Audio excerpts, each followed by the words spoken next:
Pues muy buenas tardes. Soy de los que se interpone un poco entre este espacio y el receso para la comida. Bueno, agradezco muy cumplidamente a las autoridades del MIDE, un recinto muy pertinente y receptivo había yo anotado, y como dijo su directora esta mañana, un espacio comprometido para exponer nuestra materia. Ya que estamos en el Museo Interactivo de Economía, recordemos el sentido etimológico de economía. Oikos, casa, nomos, números o administración. O los números de la casa. Y debo señalarles atentamente que el tema del cual hablaré se inscribe en rigor en una muy importante cuenta o subcuenta de los números de la Gran Casa Mexicana, donde se consignarán las estimaciones preliminares e iniciales del costo de la descarbonización de nuestra economía en el sentido de urgencia que señaló también el embajador Cabañas esta mañana. O como hemos intitulado nuestro trabajo, se inscribirá en esta cuenta obligadamente el tema de los costos de las contribuciones nacionalmente determinadas. Y más específicamente, el costo de las medidas de mitigación que nuestro país avanzó para asumir ante la Convención Marco de las Naciones Unidas sobre el Cambio Climático, el compromiso de reducir paulatina y progresivamente su volumen de emisiones de gases de efecto invernadero y lograr en el año 2030 una reducción de 22% del total que se emitiría bajo un escenario de inacción, es decir, en caso de no actuar contra el proceso de cambio climático. También, por supuesto, agradezco a todos los asistentes su amable presencia y en respeto de su tiempo y del tiempo que me han concedido, les mostraré algunas gráficas y figuras que con gusto discutiré posteriormente con ustedes. Y sin más, y si logro descifrar la alta tecnología de estos aparatos, nos vamos. Atiné. Primero, la cuestión de los momentos clave de las contribuciones nacionalmente determinadas. Y me voy a ir muy rápidamente, es una serie de eventos que precipitaron positivamente que estemos aquí discutiendo ya algunas de las cosas que México ha hecho en materia de contribuciones nacionalmente determinadas. Primero, México se suma al concierto internacional de las partes, como le llaman a los países en la convención, y asume la tarea de definir sus contribuciones nacionalmente determinadas en el año de 2014 y creo que básicamente a partir de la COP de Lima en ese año. Secuencialmente se inicia un proceso de auscultación y consenso para determinar qué serían las contribuciones nacionalmente determinadas de nuestro país, y esto se da de 2014 hasta el primer trimestre de 2015. Posteriormente, se determina un conjunto de medidas de mitigación que se pensaba por la sociedad mexicana en su conjunto, lo que se llama la sociedad civil y las entidades públicas encargadas de la política ambiental, cuáles podrían ser las medidas que México podría llevar a cabo. Después de este proceso de consenso intenso y extenso, México asume el compromiso de mitigar sus emisiones y establece de manera no condicionada, y esto de manera no condicionada quiere decir, sobre todo para muchos de los colegas que desconozcan a qué nos referimos, es que México dijo, este compromiso lo asumo, ¿sí?, sin condiciones, esto lo vamos a realizar con nuestras propias fuerzas, con nuestra inversión y con el concurso de la sociedad mexicana. Y para el año 2030 alcanzaremos una reducción del 22% de las emisiones de gases de efecto invernadero a las que llegaríamos ese año de manera no condicionada, y Podríamos llegar, se dijo en ese momento, hasta un 36% de manera condicionada, es decir, si para ese 14% adicional recibiésemos el apoyo en términos de transferencia de tecnología o de recursos financieros a tasas adecuadas para incrementar nuestro esfuerzo. Este esfuerzo tenía que, digamos, tener su sustento en una línea base, es decir, desde dónde partíamos. Y en 2013, una vez que ya se tenía el inventario para ese año, que ahora efectivamente, como dijo mi compañera, la doctora Claudia Octaviano, tenemos uno más reciente que llega hasta 2015, pero en 2015 no teníamos más que, y muy reciente y muy bien hecho, por primera vez, digamos, básicamente fundado en principios del IPCC, ya teníamos un inventario del cual podíamos partir. Se suscribe el Acuerdo de París, ¿sí? Que es un verdadero hito de la diplomacia internacional. Quizás desde finales de la Segunda Guerra nunca se habían puesto tan de acuerdo tantos actores en un solo tema a nivel internacional. Y así, en diciembre de 2015 se firma el Acuerdo de París, y este acuerdo, sí, y por cierto, México se distingue por una actuación proactiva y comprometida desde el inicio del Acuerdo de París, y tendría un impacto importante en la definición de la política, digamos, de cambio climático en nuestro país, ¿sí? Pero una vez firmado el Acuerdo de París, tendría que ratificarse, que ese era el procedimiento casi para todos los países, que lo que se firma en el extranjero luego sea ratificado en los cuerpos legislativos. Nos preguntamos con toda lógica cuál sería el costo para la sociedad mexicana de este esfuerzo. Y aquí es donde comienza nuestra historia, en 2016 básicamente. Entonces, en el INEC, de manera conjunta con todas las coordinaciones, especialmente con la coordinación de mitigación y la naciente coordinación de crecimiento verde, se define por primera vez, ¿sí?, la famosa línea base. Es decir, en dónde estamos y hacia dónde vamos si no se hace nada. Creo que ahora esto de la línea base se puede convertir para nosotros los ambientalistas en una forma de acercarnos a otras personas. No tenemos que preguntarle de dónde es, que viene, qué estudia, qué piensa hacer, sino nada más preguntarle cuál es tu línea base. Entonces, en 2013, de acuerdo con ese inventario al que aludí, se emitían por el sector residencial y comercial 26 millones de toneladas al año, y se esperaba, de acuerdo con estimaciones econométricas, de métodos vamos a decirle, de tanteometría para definir cuál sería el PIB con el que tendríamos que hacer, digamos, de trazar las líneas de proyección, no de pronóstico, como bien dijo Margarita Caso, y se dijo, bueno, así como vamos, para el sector residencial y comercial se estarán emitiendo 28 millones de toneladas en el sector residencial y comercial.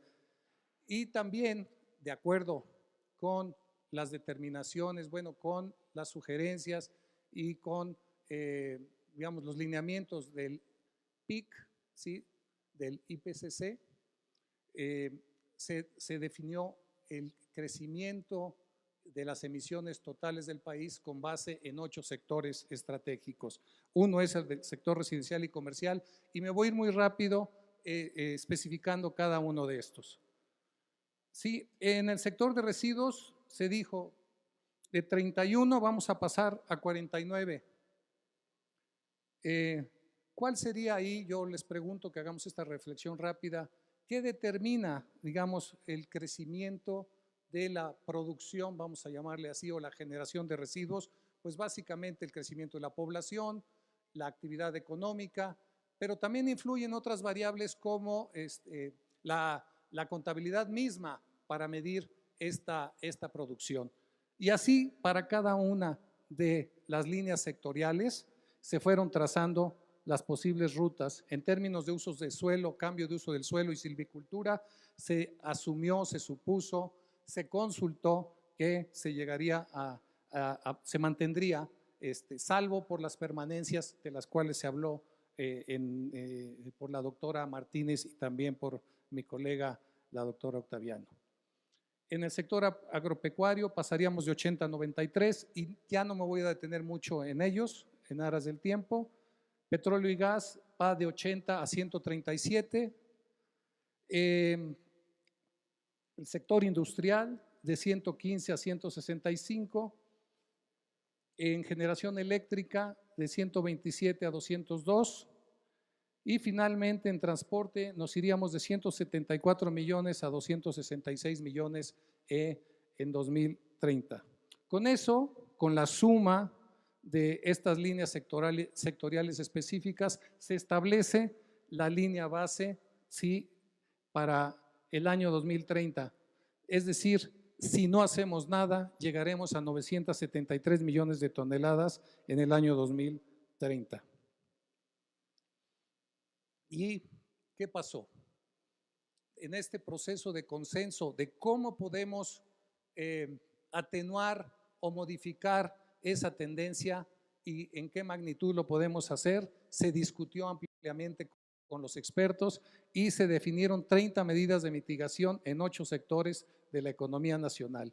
Estas medidas serían indicativas y darían sustento a la afirmación de nuestro país de que podríamos reducir en un 22% la emisión de gases de efecto invernadero. Esto es lo que se llamó en algún momento, publicado por la Presidencia de la República, lo que eran las contribuciones previstas, nacionalmente previstas y determinadas para México. Y aquí tenemos, un poco por la definición, unas estampillas de cada uno de los esfuerzos, digamos, específicos para cada sector. Por ejemplo, en el sector del transporte, la reducción tendría que ser de un 18%, en el sector de generación eléctrica 31%, en el sector de residuos, no alcanzo a leer, bueno, lo tengo aquí, también habría una reducción. El efecto combinado de todos estos esfuerzos en cada uno de los sectores nos llevaría a el 22%. ¿Sí? Finalmente, una vez determinado cómo haríamos esto, pudimos trazar la línea, digamos, de amortiguamiento que nos llevaría de 665 ya no a 973, sino a 762 millones de toneladas de emisiones. La ruta de las contribuciones. Que ese 22% incidentalmente es equivalente a que apagáramos países esa cantidad que es sustantiva, aparentemente pues no tan modesta, sería como una quinta parte de lo que emitiríamos si no hiciéramos nada, pero es como si apagáramos la economía de Holanda o la economía de España en los momentos actuales, nada más para que se imaginen, digamos, el tamaño del esfuerzo. Y finalmente, el área entre las dos rectas, ¿sí?, que es el potencial de mitigación de 2014 a 2030, e insisto, con base en la cifra que teníamos en 2013, de acuerdo con el inventario, a 2030, con líneas base para cada sector que pueden ser y deberán ser modificadas. Este es un proceso dinámico y ahí está la contribución de cada uno de los sectores, pero estas 1.500 millones de toneladas de CO2 es más o menos lo que emite Rusia actualmente, que es el cuarto emisor a nivel mundial, o el doble de Corea, el doble de Alemania, o es decir, Corea y Alemania, que los apagáramos durante un año, nada más para que se den cuenta de cuál es el tamaño del esfuerzo para México.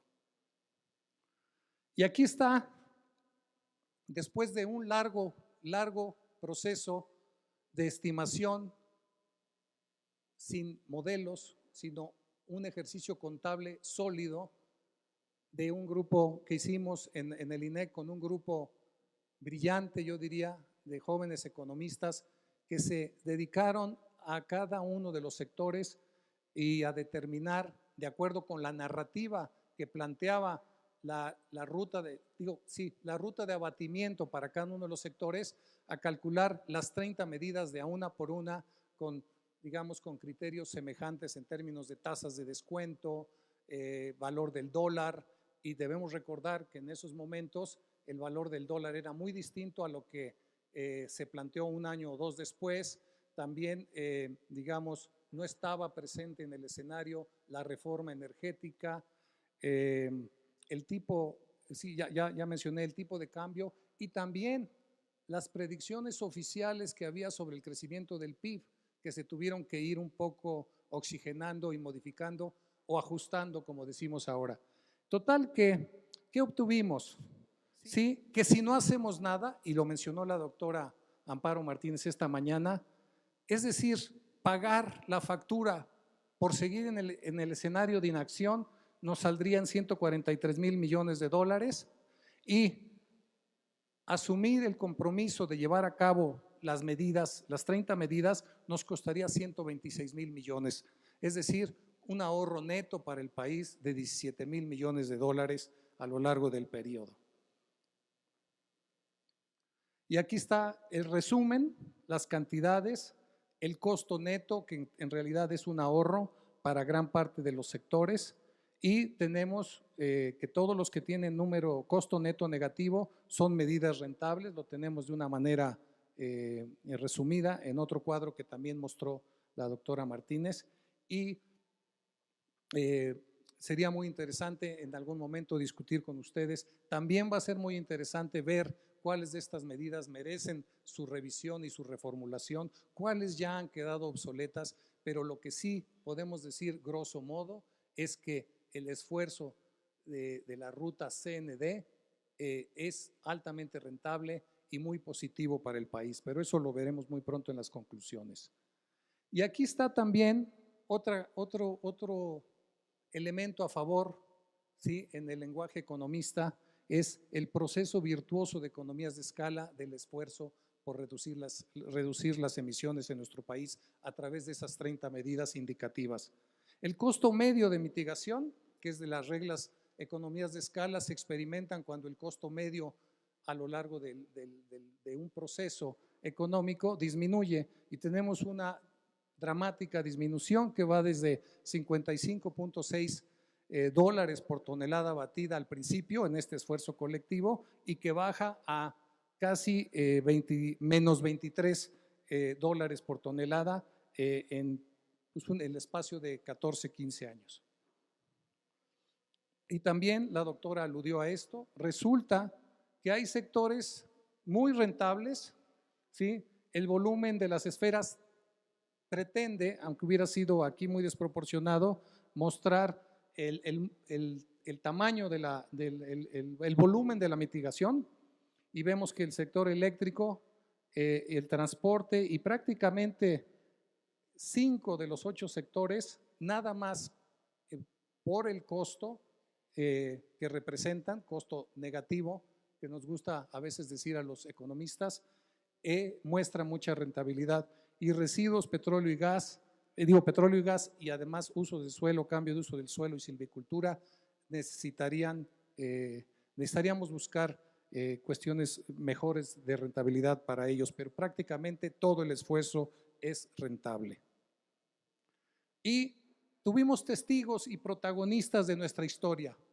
Esto nos acompañaron más de 1,000 especialistas, en donde tuvimos intercambios, un diálogo, una reflexión colectiva, pero luego tuvimos diálogos privados y diálogos muy cercanos con, como dije, más de 1,000 especialistas que nos permitieron, digamos, este intercambio nos permitió afinar algunas de nuestras concepciones, mejorar la cuestión de las estimaciones, etcétera, etcétera. Y ahí está la lista. Entonces, como conclusiones, la ruta de mitigación sí produce ahorro. cobeneficios, falta estimarlos: salud, empleo, competitividad. ¿Sí? Cuando hablábamos de salud podemos hablar de cuestiones como calidad del aire, pero recientemente se habla ya de una incidencia alta de cardiopatías en la Ciudad de México a consecuencia de la contaminación del aire. ¿Sí? La rentabilidad por medio de las medidas podría aumentar hasta en un 30% si incluyéramos beneficios. Esto lo hicimos más o menos calculando que en un mercado de carbono todavía hipotético, pero parece ser que ya en ciernes. Aquí está efectivamente nuestro colega Juan Carlos Arredondo. ¿Sí? No, se escondió, ya no quería decir algo. Bueno, él ha estado anunciando, digamos, y ha estado trabajando mucho, como se mencionó, en la construcción hipotética aún de un mercado de carbono, pero aquí calculamos a $5 la tonelada. ¿Sí? Se ha creado una red de colaboración con actores relevantes en todo el país. ¿Sí? Y en el INEC se ha generado la capacidad para costear medidas de mitigación.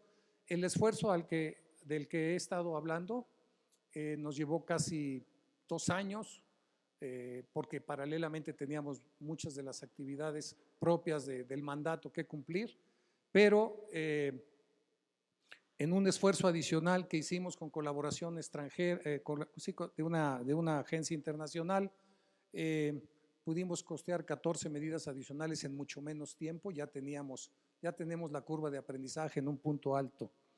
Y las tareas pendientes es que debe revisarse cuidadosamente un subconjunto importante de las medidas. Hay unas que ya a nuestro juicio resultan obsoletas, otras que merecen revisarse. Por supuesto, se tienen que agregar nuevos conjuntos, etcétera. ¿Sí? Necesitamos construir ante nuevos inventarios y ante nuevas realidades las nuevas líneas base, que va a ser más complejo porque ya no es de que es un escenario de inacción como el que tomamos inicialmente, sino que ahora, como ya hay acciones, tenemos que tomar en cuenta esas contribuciones que ya se están haciendo. Pero ahí la evaluación de la política ambiental a cargo de uno de nuestros colegas, el doctor Heredia, pues dirá, él nos tiene que decir, no sé si está por aquí Marco. Allá está Marco. Nos va a tener que decir Marco cómo estamos cumpliendo, que es algo de las preguntas que nos han hecho. Bueno, de todo esto que se planteó, ¿cómo se ha estado avanzando? Es una pregunta difícil de responder, la evaluación dirá. ¿Sí? Otra de las cuestiones fundamentales, y se ha tocado mucho aquí, es transformar estas medidas de mitigación, en las que veamos que siguen vigentes o algunas nuevas que se han sugerido, en proyectos bancables. ¿Sí? Necesitamos construir en México un sistema autóctono de financiamiento. La discusión sobre el financiamiento y las agencias internacionales nos tiene empantanados y el tema está empantanado. Yo he tenido el privilegio de estar en el área de financiamiento en las COPs y la verdad es que es una torre de Babel y la verdad es que está muy empantanado en este momento el tema. Así es que necesitamos voltear hacia adentro. Nos hemos acercado a la banca nacional y la banca nacional nos ha dicho, ok, es más, han creado áreas específicas en los bancos para financiar los proyectos y nos están pidiendo literal, bueno, no a gritos, pues los banqueros son muy propios, pero nos han estado pidiendo los proyectos. ¿Dónde están los proyectos? Tráiganlos. Y en eso tenemos que trabajar muy en serio para tener formatos universales que sean aceptables por la banca aquí, que ya tiene las ventanillas listas, y que lo podamos llevar a cualquier banco internacional y que sea un proyecto aceptable, ¿sí? Al margen de los mecanismos internacionales donde tenemos que seguir haciendo presencia y haciendo presión y desgastándonos en discusiones interminables. Bueno, otra de las cuestiones que creo que es importante es fortalecer las actividades, ¿sí?, de generación de capacidades y en particular en todo el tema de financiamiento climático. Ya está el Acuerdo de París, ya tenemos una ruta, digamos, tecnológica plausible y posible. Lo que nos falta es, digamos, formalizar el financiamiento y empujar todos estos proyectos. Por su atención, muchas gracias y estoy a sus órdenes